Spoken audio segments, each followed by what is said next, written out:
sometimes he gets like here. So we'll just get started out with a spiel that I do at the beginning, and then we're just pretty much ready to go. That's awesome. Yeah. I think this is like great mass of all that stuff. We've had one students team. This is like completely organized.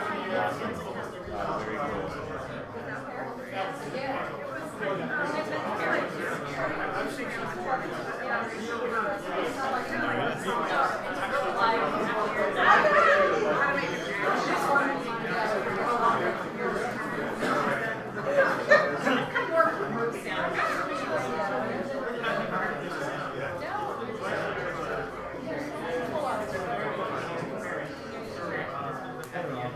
Well, nice to meet you.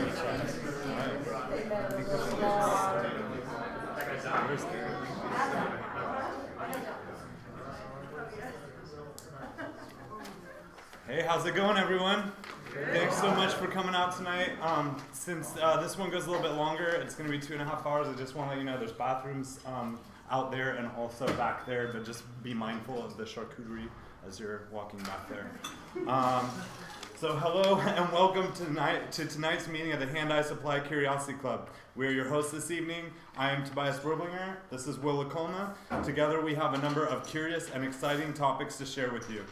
As attendees of the Hand-Eye Supply Curiosity Club, you are all now members, provided you adhere to our philosophy. Ex Curiositas Scientia. We pledge to learn without prejudice in pursuit of our mutual goal, perpetual noviceship.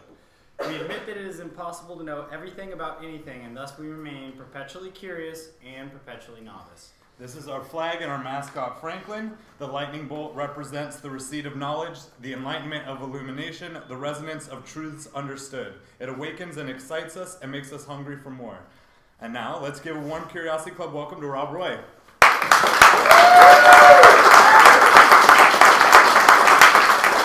Actually, I think I have one more thing to say. So he is selling the pork afterwards.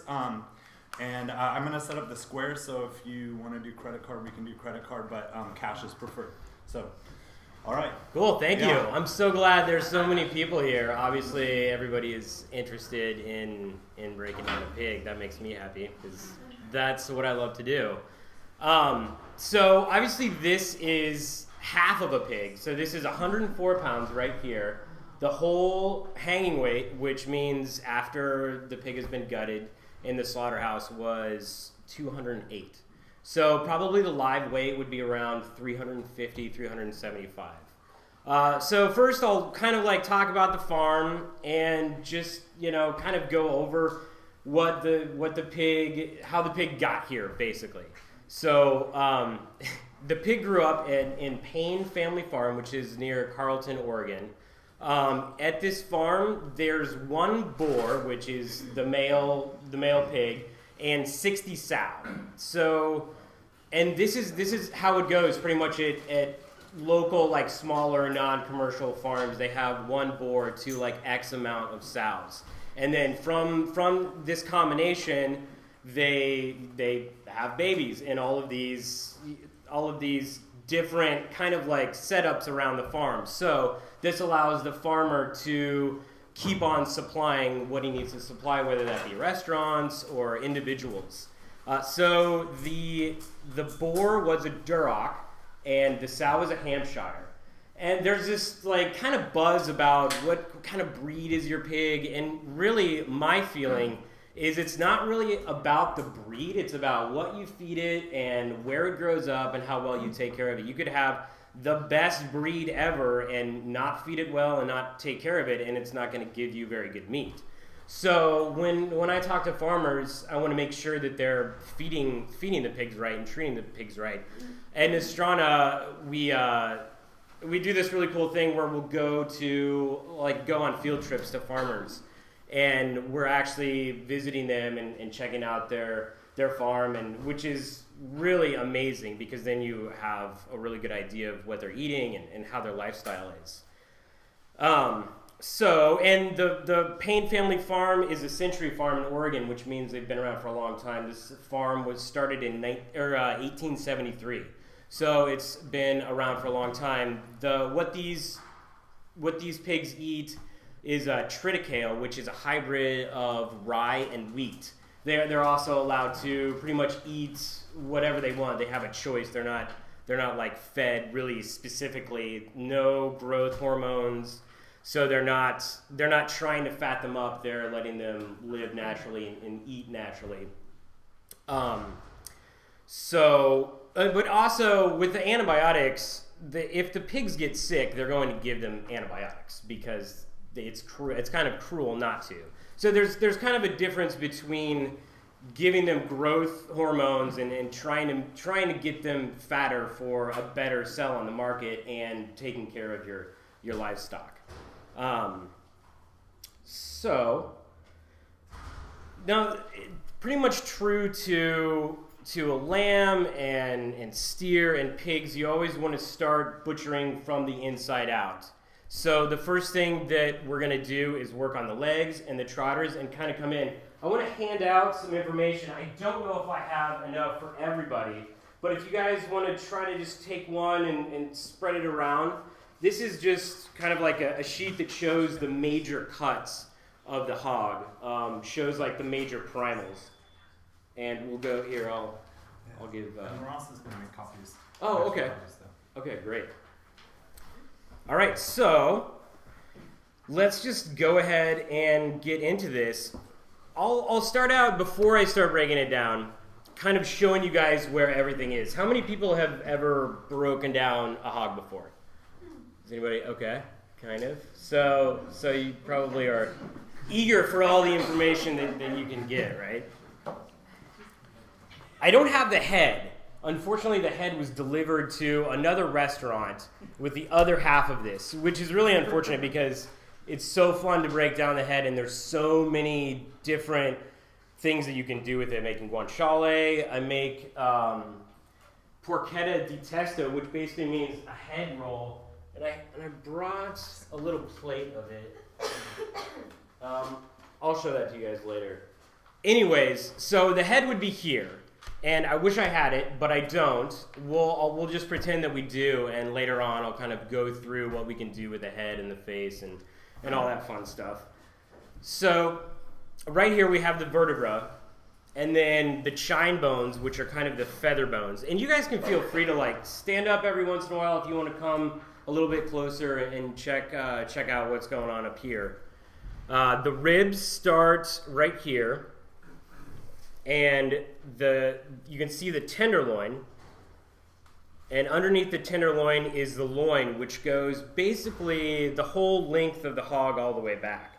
And then the tail would come out here, which would be the end of the vertebra. And then we have our ham, which is the leg, and the trotters here, and the shank right here. The shank and the shin are right here.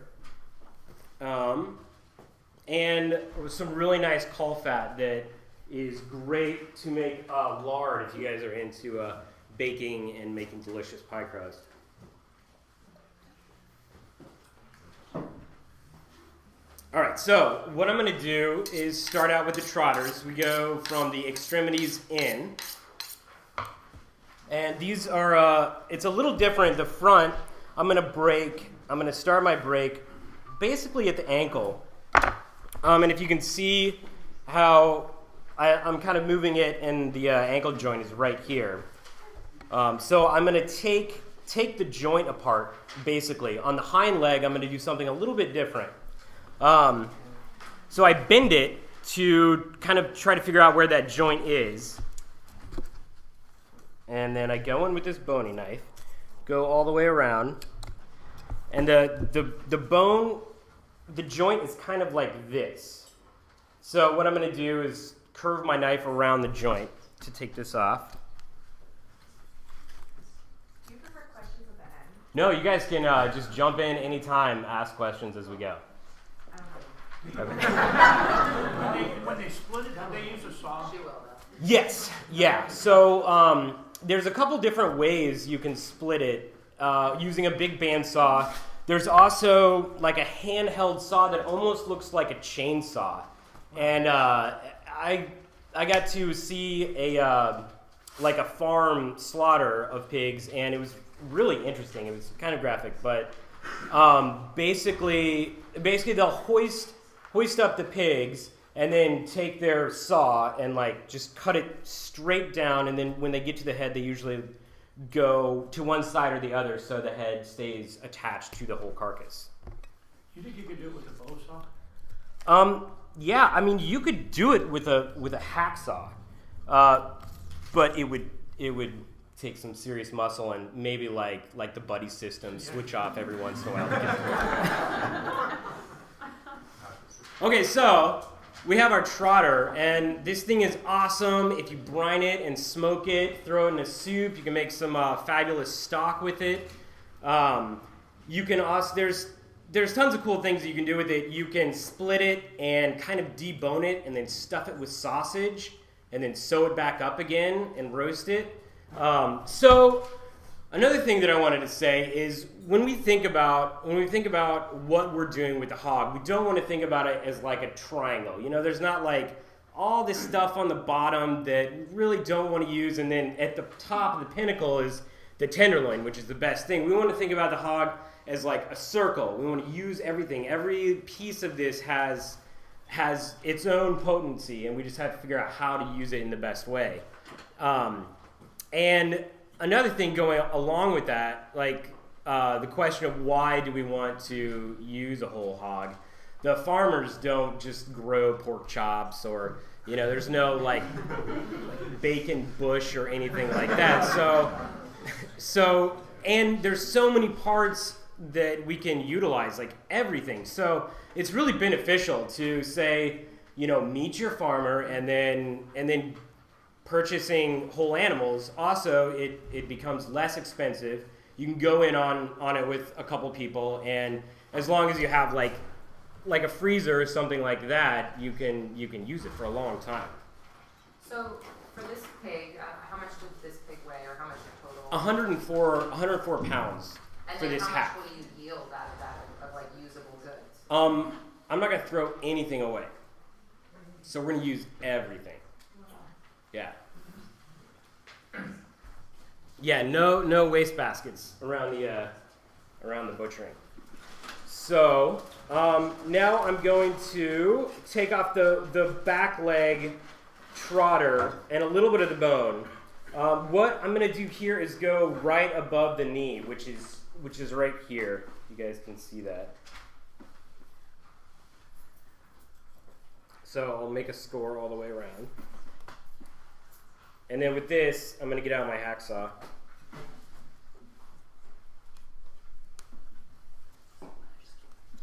Is there a reason why the skin is kind of darker around the leg? Was it It's just, dried out? yeah, a little bit more dry. That's like how they hang and age it or something? Or Well, pork is not really generally aged. There's really no reason to age pork beyond like a day. It's best like after the kill, if you hang it and all the muscles kind of like stretch out. You don't want it, like shoved in the trunk of a car or anything like that, because then the actual like muscle strands aren't like to their full length. But like aging beef, it's not really the same thing. So with a restaurant like this, Ron, about how many different farmers do you work with? Well, whole animal farmers, I work with about 3 who provide hogs, and 1 who provides whole lamb. And what I do at Nostrana is I alternate between either a whole or a half hog and a whole lamb every other week. And so that way, I can be getting pigs from different farms. So it's a way to kind of support other farmers around Oregon. And it's nice because a lot of times their schedules, they kind of need gaps in their schedules depending on their breeding schedule. Okay, so we got another trotter. Rob, how old was this pig when it got killed? This pig was probably about 4 to 6 months. Wow. Yeah. That's it. Yeah. Mm-hmm. Yeah, they get big fast. They like to eat a lot. And when was it slaughtered? This was slaughtered on, let's see, I think it was slaughtered on Thursday. So last week.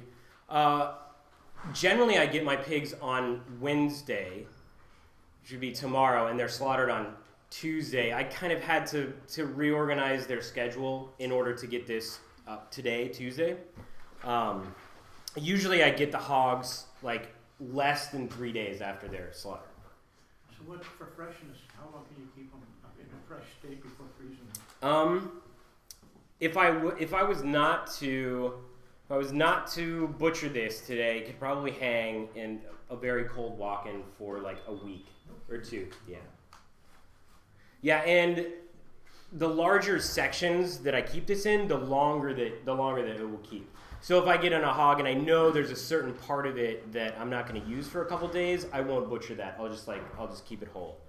And another part of that really plays into utilizing the whole hog is if there's certain pieces that you know you're going to brine and smoke, like the ham. I do an overnight shoulder, which generally stays in a brine for 7 days. So you can kind of organize how you're going to use the whole hog depending on what parts you need to use fresh right away and what parts you can freeze, because there are definitely parts of this that I freeze and they're totally fine. Just kind of depends on which part of the animal we're talking about. The chops I always want to use first. Are you going to use this hind joint here any different than the front one? This one, no. So with both of those, I would brine them and smoke them, or I would brine them and then braise them very slowly. We do this thing. The employees in Nostrana call it trotter tots because they're like little trotter tots. But we call them something different on the menu, like crispy pork trotters. Anyways, it's basically this and the shanks cooked really, really slowly, like braised really slowly, sometimes overnight, and then picked and mixed in with a bunch of caramelized onions, and then they're basically put into a tureen mold, and because of all the collagen and the aspect in there, they're like solid, so we can cut them, bread them, and fry them, and they're delicious. It's like they're like velvet and crispy. So I had this great meal in Prague, and it was called like pork knuckle, but it wasn't a knuckle. It was like this part of the leg here. And after I got back, I was talking to the chef in Nostrana. I was like, we got to put this on the menu, and she was like, oh, stinco, the Italian version, stinco, which means shin in Italian. So. And it's basically this part of the leg, brined and then cooked at a very hot temperature, like in the wood-fired oven, like 700 degrees.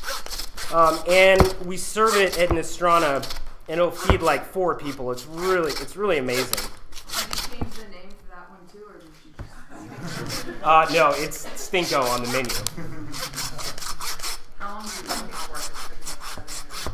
for? Well, I braise it first. And then we would like crisp it up in the wood fire oven. This is my left hand doing this. That's right. I just changed the saw blade, but. Do you use plain salt or pink salt? Well, for a lot of the brines, no pink salt. For the ham, I do use pink salt. And we can get into a discussion about nitrites and nitrates if you want to. Okay, so this is the stinko or the hock. There's a number of different things that we could do with this, but it's best brined, not with pink salt, and then braised very slowly to where it's almost falling off the bone. So that's left, like that's its cooking condition. You don't break it down further. Okay. Yep, this is it. If you wanted to use it for like soups, we'd probably take it down into smaller sections. And when you say brine, it's like brine like a turkey that you just salt and water and. Yeah. Since we're talking about this, go ahead and pass around some of these brining recipes.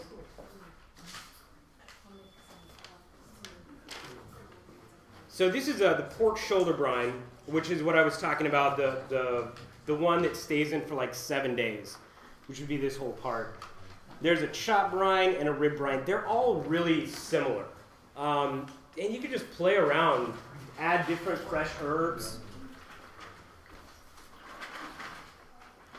Okay, so now I'm going to take off the back hock or shin or stinko, and I'm going to break it at like the joint of the femur, basically. And I just kind of know where it is. You can kind of feel the divot where the ball and socket joint is.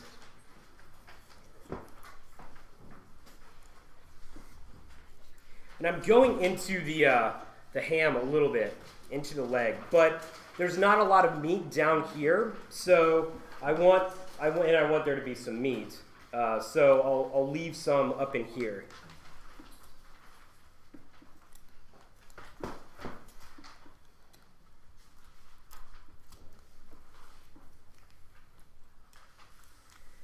And I don't know if you guys can see this, but so this is the joint right here,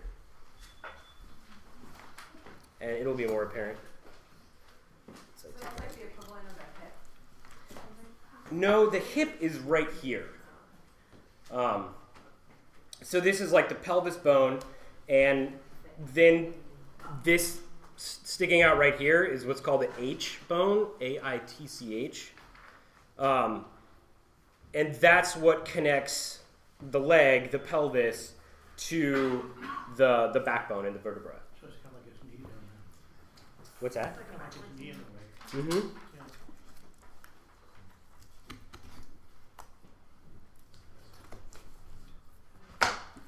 Okay, so as you can see, there's some like really nice meat on that.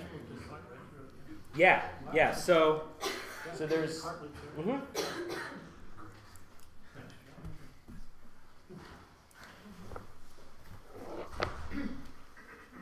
All right.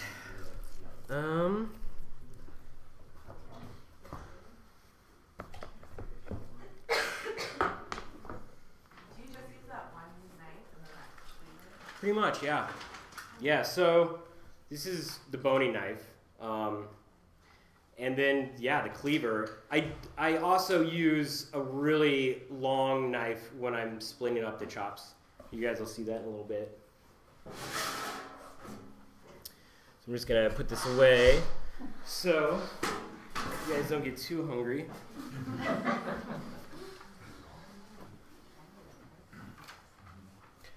Okay, so we've taken apart the legs, and what we're left with is the shoulder, like the midsection, and the hind leg or the ham.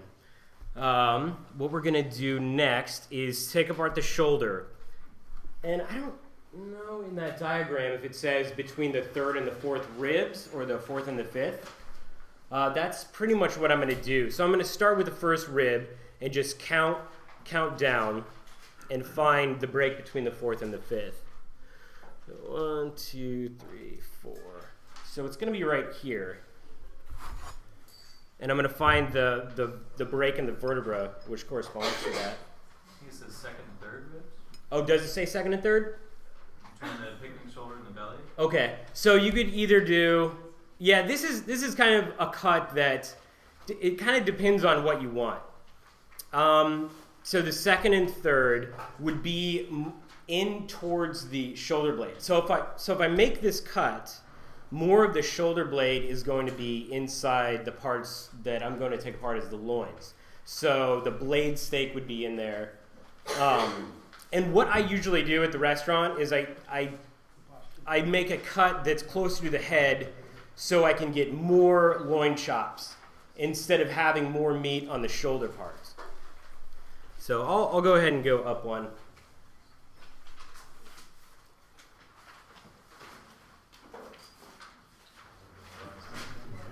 So, and I'm going to use the mallet, otherwise I'm going to be up here like hacking, which is kind of cool, but it's a little cleaner if you just go ahead and use the mallet there. Parts flying into the audience. Yeah. Splash You down. guys enjoy that.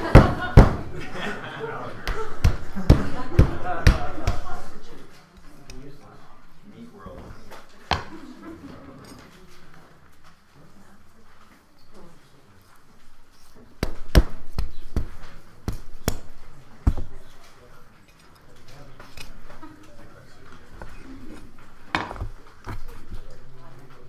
And then to get through the shoulder blade here, I'll go ahead and break out the hacksaw.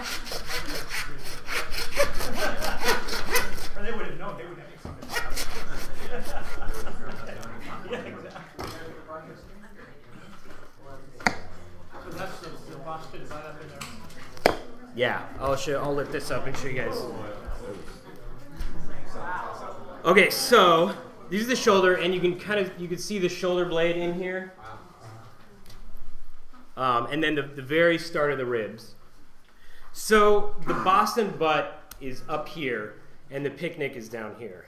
Why is it called the butt if it's up in the front of the That's just what it's called, because once you bone it out, it kind of looks like a rump, sort of. Is it implying that Bostonians don't know their head from their ass? Question. Just asking. Now, is that picnic that's not what they use for ham when they call that, because I noticed there's a ham part here. Yeah. So this is the ham. The picnic. Let's see. What do I use the picnic? I use the shoulder for sausage mostly. Right. You could probably make ham out of the picnic muscle. One of the reason why it was have picnic ham, I remember as a kid, they called it like that. Yeah. Yeah, and then so That's what we had when I was a kid. yeah. Picnic ham. And that's the thing, but it's not, yeah, because it's a different part of That's it. good. Yeah. Yeah, it's good. It's more marbled, so it's going to be moist. So this education,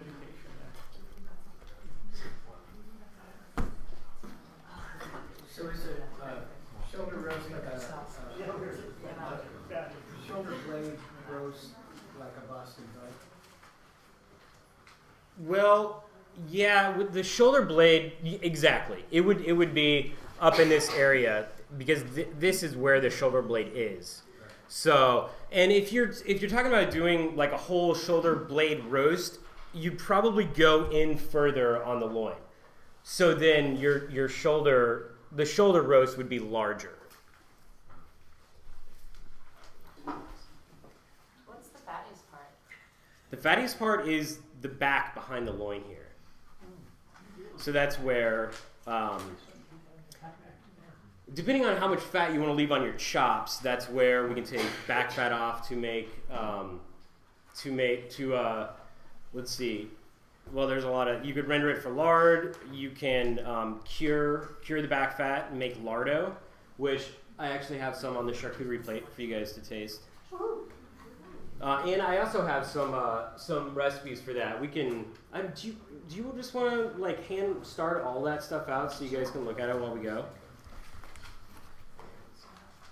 Okay, so we've got the shoulder, and now I will take the leg apart.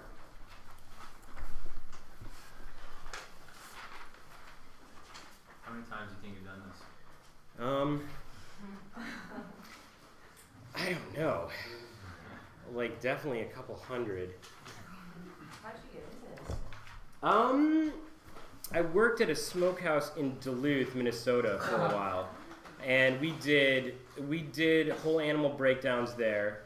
And I was always into charcuterie. So after I moved back to Portland, when I started working in Estrana, I just got into it there. And just kind of was able to take over the whole butchering program. Yeah, so I didn't go to culinary school. I went to art school, but it's kind of like, you're kind of like taking apart a sculpture here, sort of. So You're critiquing the egg. yeah, as we go, and it's a nice one. What's that? We just had our 7-year anniversary on Saturday. So I'm gonna take the leg off of the midsection, and I don't want to go too far into the belly because, of course, all of this is really going to be our bacon. We have our spare ribs here, and then the short ribs right here, which are attached to the loin, and the belly for bacon underneath these ribs right here. So that's not the fattest part. Well, the belly, yeah, the belly would be. The belly is kind of like an extension of the back. They're all connected, right? Do you have a favorite animal to butcher? I really like butchering whole lamb. Why do you prefer lamb over? It's a little bit. There's a little bit more intricacies on the knife work, mainly because the animal is smaller and the muscle groupings are a little different. They're a little smaller. It's a little bit more tedious. Cool. Yeah. About the same amount of fat on a lamb? No, way less. Yeah, way less. Could you say using the same technique we're learning here, you could probably start learning to butcher like the lamb and goat? Oh yeah, certainly. Yeah, basically the same bone and muscle structure, just smaller scale. So I'm going to break the vertebra right here. Do you age a lamb at all, like longer than a pig? No, not really. Not like you would beef. Okay. People here don't seem to eat mutton, worse all the mutton goes. I don't know where it goes. Maybe it stays in the Midwest. I'm not really sure. England. Yeah.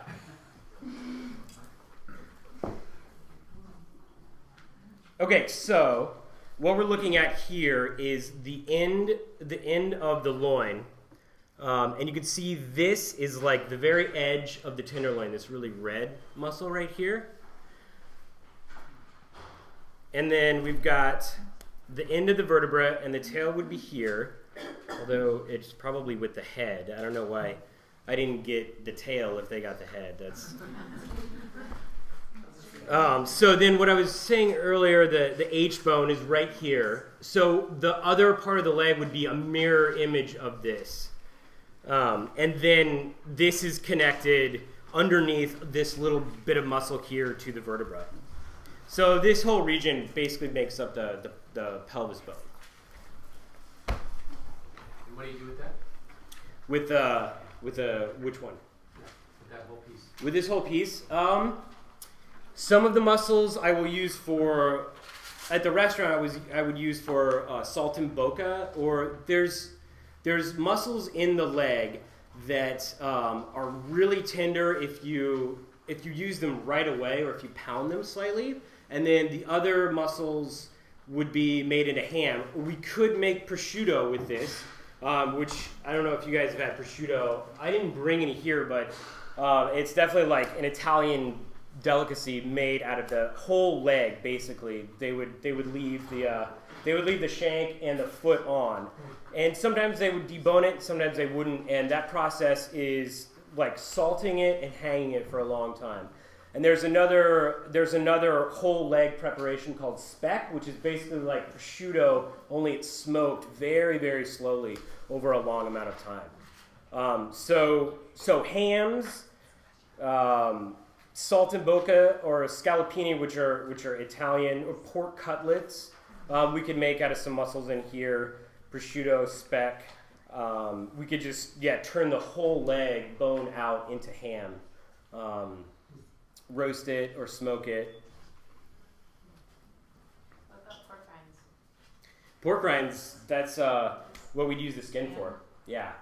Yeah, chicharrones. Delicious.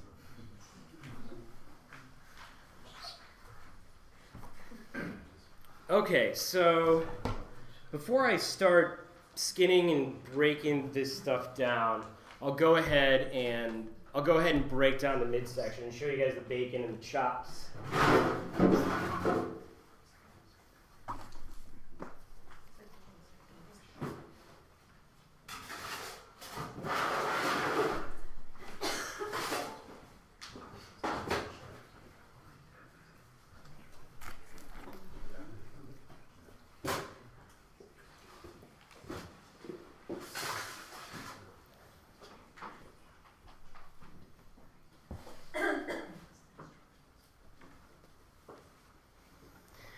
Okay, before I get into this, I'm going to tear away some of this fat. This fat is what protects the organs inside the belly. And this is great for making lard with. It's basically like butter.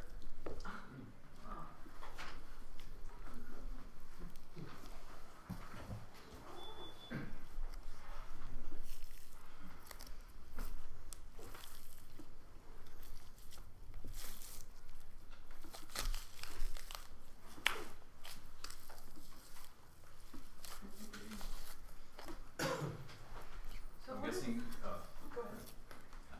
guessing you would normally have a team of people breaking down. No, I would just do this, well, by myself or with an intern. So it actually takes like twice as long to do that. And how long does that take? Yeah, how much? At my fastest, I could probably break it down in like an hour.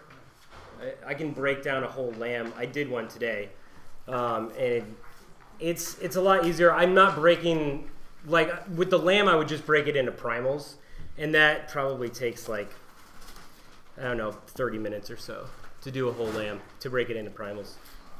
What is a primal? A primal cut would be like, well, for the lamb, like into the legs, like breaking it down and then having two sections of the leg, like the loin, which is basically what we're looking at here. It's just a larger cut of meat that you would then break down into, say, like loin chops or quarter chops or something like that. So that would clarify if you just cook it down slow. The lard? Yeah. Yeah. So the lard is when I make it at the restaurant, it's pretty much the last thing that I'll do because all of the fat scraps will go into the lard bucket. That's what I call it. And then I will just put that in like a deep steel hotel pan and put it in the oven for like 2 days at really low heat. And I don't use any water, or some recipes call for like baking soda. I just let it go for a long time, and it just totally renders out. And then you just have to strain it, pretty much. That was for lard, but for lardo? For lardo is the cured back fat. And that's kind of a lengthy process. Generally what I do with the back fat that is extra on the chops, and I'll show you guys that once we get there. Generally, it's too much fat for somebody going into the restaurant, looking at a steak and being like, that's way too much fat. Even though that's where a lot of the flavor is. But I can understand nobody wants to eat like a chunk of fat that thick. So what I do is I cut that off, and with the lardo, I salt cure it do you guys have that recipe? Is that... anyways, it's a bunch of really good like herbs and let's see, is that a stack of it? Oh yeah. There's only like 5 I'll of make more those. copies and I'll Okay. share. It's basically a salt cure for, I think the last batch that I did, it was like a month and a half submerged in salt. So salt and I forget everything that's in it, like cloves and fresh thyme and rosemary. Let me see that. I can tell you guys exactly. Rosemary, garlic, cracked pepper, aniseed, bay leaves. I usually throw in other stuff. And then after it's salt cured, you rinse it off like with a damp towel, not like underwater, and then you hang it in a dark place, and it ages for probably a month before it's totally ready. And it's the lardo is what's on the charcuterie plate that it just looks like little white flags, and it'll just like melt in your mouth. It's really good. At the restaurant, we'll do something fun like we'll do oysters on half shell in the wood-fired oven, and right when they come out, drape a little bit of lardo on it, and it just like melts into the oyster. It's so delicious. Okay, you guys hungry yet? There's some food up there. So, what I'm going to do now, which is kind of like the trickiest part and the part that you really don't want to mess up, is I'm going to separate the loin chops from the spare ribs and the belly. So the loin runs along here. The tenderloin starts here, and the belly for bacon starts like right in here. So I'm going to make a score all the way down, and the way to mess this up is to cut into the loin. So instead of having like a nice circle loin with like the fat and the bone on it, you'd like cut some of it off. So when I'm doing this, I always try to go a little bit towards the spare ribs just in case, just so I don't go into the loin. And let's see, you can't really see it from there.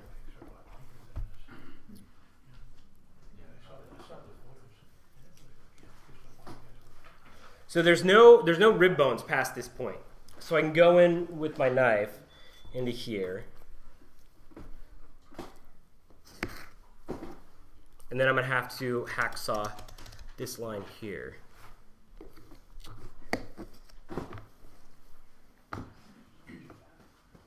This is where it would really be nice to have a bandsaw at the restaurant, but there's no space.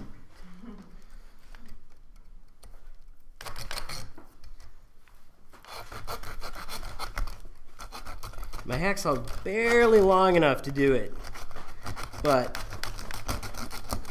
I'll just start at one end, and once I get through the bones, I can use my knife to take care of the rest of the way.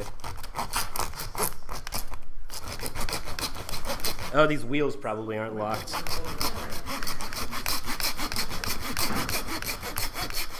All right, there we go.